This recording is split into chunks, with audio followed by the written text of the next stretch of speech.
When I was in my mid-20s, that was when God really started to show me what it looked like for someone to follow Jesus.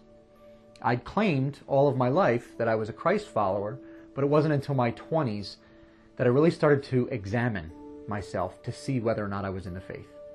And as that started to happen, God started to reveal things to me that really didn't accurately represent the Lord that I claimed to follow. One of the areas in my life that God started to narrow my attention onto was my music preferences. Like most people in their 20s, late teens, 20s, I had developed a particular taste for music. And not necessarily one genre. I had a wide range of musicians that I listened to, but a particular taste. And I started to ask myself, what was my taste in music, not just music, movies, television shows, what was it producing in my life? Because since I was a child, I had learned that the life of a follower of Jesus is supposed to be a life that is led by the Holy Spirit, right? You've probably heard that too. And out of that life, according to Galatians 5, is supposed to, certain fruit is supposed to come out of it, right? You've probably heard this before. Love, joy, peace, patience, kindness, goodness, faithfulness, gentleness, and self-control. That's the fruit of the Spirit. Well, so I had to ask myself, was the kind of music that I was listening to producing those things in my life?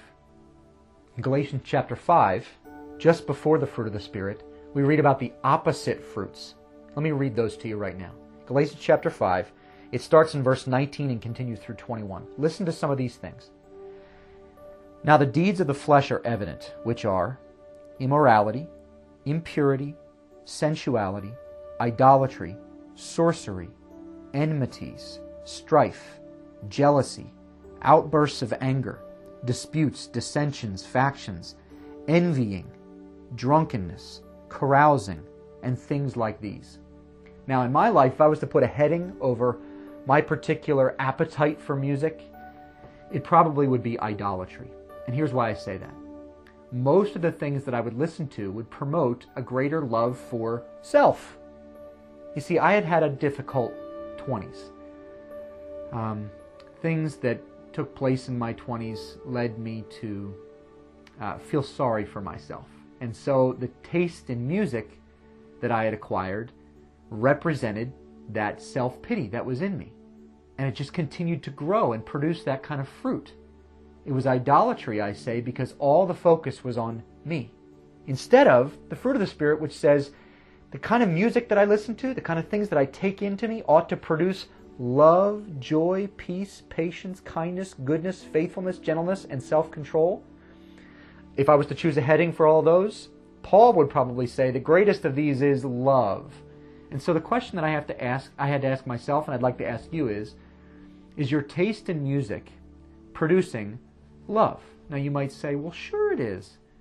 Love for all kinds of different things. Well, according to Jesus, if you're going to be a follower of His, it ought to be in this order. A love for God, and then a love for other people. If your taste in music is producing a greater love and an adoration for God, it's probably a good taste. Probably good music that you're listening to. If it's producing a greater love for other people, it's probably good music. But if, like me, your taste in music is only producing greater self-focus, turning more of your attention onto yourself, it's probably not going to be good for you, and it's not going to produce anything good in your life. This is something that I learned in my life, and it has only led me to greater joy. It only led me to a greater relationship with Jesus. So I want to encourage you to do what God led me to do. Examine your life, not just your music, but all areas of your life, and take a look and see if there are things which God might want to help you to be rid of. Not necessarily because they're bad, but because they're not what's best for you.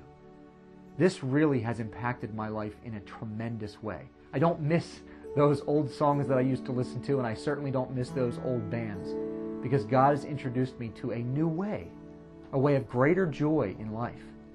And so I want to encourage you.